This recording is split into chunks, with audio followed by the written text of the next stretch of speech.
Yisrael, and today is Tisha B'Av. Tisha B'Av is known as the saddest day in the Jewish calendar, and yes, it is a very, very sad day, but within it, there's also a lot of light, a lot of hope, and it's actually not what everyone thinks. So let's dive in. First thing, we know that every Jewish holiday or festival has a body and a soul. The body is the history of it, the what, the why, what we do, how we do it, why we do it, and the soul of it is the deeper meaning, the spirituality, and really what that holiday and day has come to teach us. Just to get down onto the basics, Tisha B'Av is a day where 5 very sad things happen to the Jewish people. The 2 main ones are the destructions of the first and the second temple, and basically that started a terrible time in exile for the Jewish people. On Tisha B'Av, like right now, I'm not wearing any makeup, I haven't eaten since last night, I haven't drunk anything, and we don't wear leather shoes, we don't anoint ourselves. I'm like really excited to go for a wax tomorrow.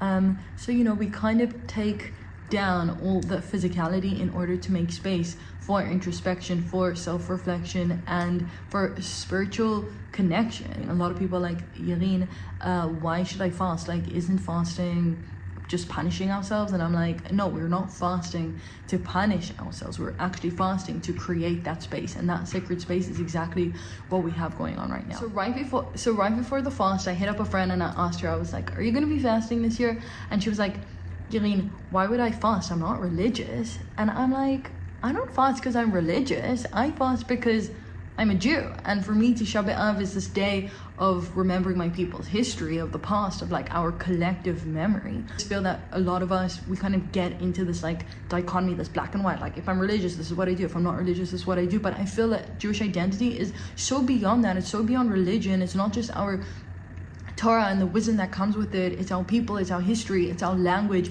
it's this land. And for me, Tisha B'Av, having like one day to commemorate all the collective trauma that has happened as a day of healing, as a day of hope, and as a day for the future vision, I think that's really powerful. And if I have to fast to do that, I think that it actually is empowering, and I think that it's super beautiful. So Tisha B'Av, even if you're not fasting this year, next year you can always fast. And I think that no matter what kind of Jew you are, Tisha B'Av is definitely the day for you. And one of the things that I've really realized, that as women and as Jewish women, it's also time for us to like reclaim our part and reclaim our story in the story. Like, yes, we have the story of Tisha B'Av and we have the story of the destructions of the temples, but what about the story of the mothers during those times, of the women who lost their husbands, of the women who just had babies and lost their husbands in Gaza, in the past few months? So where is the story of the woman, and how we not just connecting to the collective pain, but also specifically as women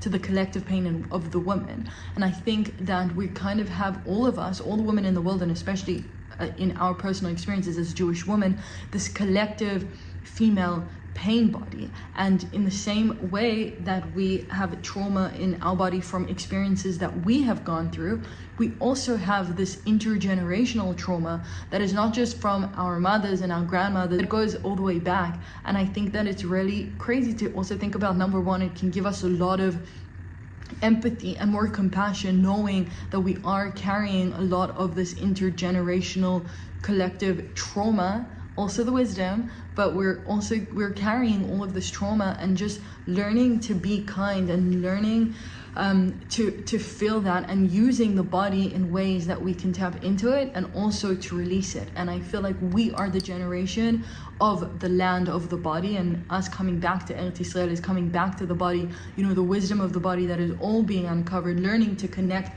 to our bodies, to letting it tell us its secrets, learning to heal it. I think that is really the deeper work that we're here to do. And Tisha B'Av isn't just a day of sitting and mourning in the traditional way, which I think is so beautiful and so important. And we have all our lamentations, and we read all about Kinot, and we read the book of Lamentations, the book of Eicha.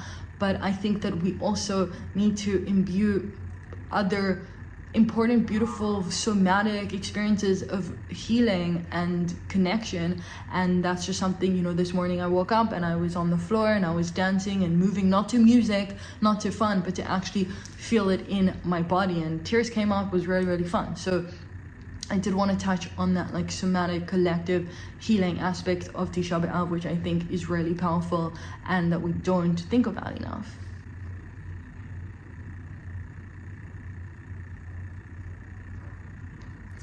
So one of the things that have been so one thing that I heard which actually blew my mind is this correlation. You know, right now we're in Israel, everything's a little bit crazy. There's been a lot of psychological warfare, thinking that Iran is going to attack in any single moment, and it has been a little bit, I haven't been too deep into it, but obviously there's still moments where you're like a little bit on the edge, because you're like, oh, what you know, what's going to happen? And I heard a really beautiful analogy which I think was just brilliant. Like, during the time of the story of Purim, where it obviously happened in modern day Iran, in Persia, the king basically, the king's Haman, the king's helper, they basically said that the day that the Jews would be killed would be, which ended up being on the day of Moses' birthday, of Moshe's birthday. And why did they do that? Because they said, okay, well, if it's the day of their leader's death, it obviously means that it's a day where they don't have any luck. So they decided that they would kill all the Jews on the day of Moses's of Moshe's death. But what they didn't know is that Moshe died and was born on the same day. So actually this day was a day of luck, and we know that the story of Purim, basically the date that was picked for the Jews to be killed actually turned and flipped on its head, and then Haman was the one to be hung and not the Jews. So this whole idea of like our enemies thinking that they have the upper hand by playing these like funny tricks. People in Israel were really scared that the Iranians would bomb on Tisha B'Av, because in the minds of the Iranian leaders, they think like, Tisha B'Av is a bad and sad day for the Jewish people, and therefore we should bomb them on the day of Tisha B'Av. But what they don't know, and this is what it says in our writings and our teachings, is that Tisha B'Av is also the day that Mashiach is born. And you know, this whole idea of Mashiach, people are like, I don't believe in Mashiach. And it's like, yeah, I also wouldn't believe in Mashiach if I thought that he was this like old, weird looking Jesus man on a white donkey coming to save us, and a temple just descending down from the heavens. But actually, Mashiach is, number one, this era. Yes, it will be a leader, maybe it will be a couple, a man and a woman couple leader, but Mashiach is basically now. It's this time of a dismantling of our political systems, the economic systems, this old way of thinking, and basically Mashiach is going to be a time where the oneness of all will be revealed, when we're going to be living in an era of love, of unity, of justice. And that's what Mashiach is, and that is exactly what the temples represented. And that's why Tisha B'Av is such a sad day, because we mark the destructions of the temples, and not just the physical temples, but the spiritual home and the spiritual vision and spiritual and physical vision of what these temples actually held. And therefore they say that in the times of Mashiach, the third temple will be a house of prayer for all of the nations. And I think that that is just the most beautiful analogy to really know that the people of Israel, our role and our mission in this world is to bring the word of oneness, of loveness, of unity into the world. And until we do that, the nations around us are going to keep reminding us that we're not fulfilling our role. The more that we have disharmony and no unity within the Jewish people, the more the world will reflect that onto us. We know that's true also within our individual lives. When you're not doing so good with yourself, obviously that's going to reflect in your outward relationships. And I'm sure that if you're in any relationship that you have, you know that when you're not doing so good, that relationship isn't doing so good, right? So the same thing happens on an individual level, and true on a collective level. On a collective level, when the Jewish people aren't doing so good with each other, and we can see that because there is so much hatred between the left wing, the right wing, the religious, the secular, the Haredi Dati Leumi, the Chiloni, whatever, all of the things is just so much separation. And we're here to be the nation of unity, so that when we're in no unity, the world is there to reflect it back to us, and then they hurt us in order to come back together.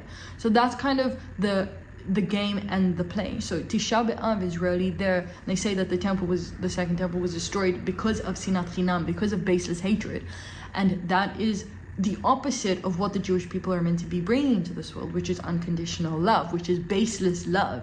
And that is the whole story for me of Tisha B'Av. And I also feel that, you know, a lot of us, these ideas can be a little bit high and a little bit big to think about, but let's take it down and let's think about it in our personal day-to-day lives. Like, I know that there's so many times where I can look at myself in the mirror and be like, your eyebrow is a little bit like, if you just had it a little bit microbladed, or for example, my left hip is a little bit whatever. Like, there's so many voices within myself of self-hatred. Thank God I work on them a lot and they decrease. But the first, like, number one thing, how can I have more unity with myself? How can I have more love with myself? How can I look myself in the mirror and that there isn't a word of criticism or a thought of criticism that comes out, only that I can see myself in the eyes of love, in the eyes of just like of pure love. Like, there's enough hate in the world, girl. I don't need to be hating on myself, you know, like, done with that. So really thinking about how we can add love and increase that unconditional love to ourselves. And if we look at it, let's say for example in the realm of relationships, okay, how can I just be in relationship with the other, not in criticism of the other, in acceptance of the other, and from, you know, Eckhart Tolle speaks about it in being not in the realm of mind and of thinking and of criticism, but in the realm of heart and of being. And how can I be in relation to the other and to myself in that being, in that love?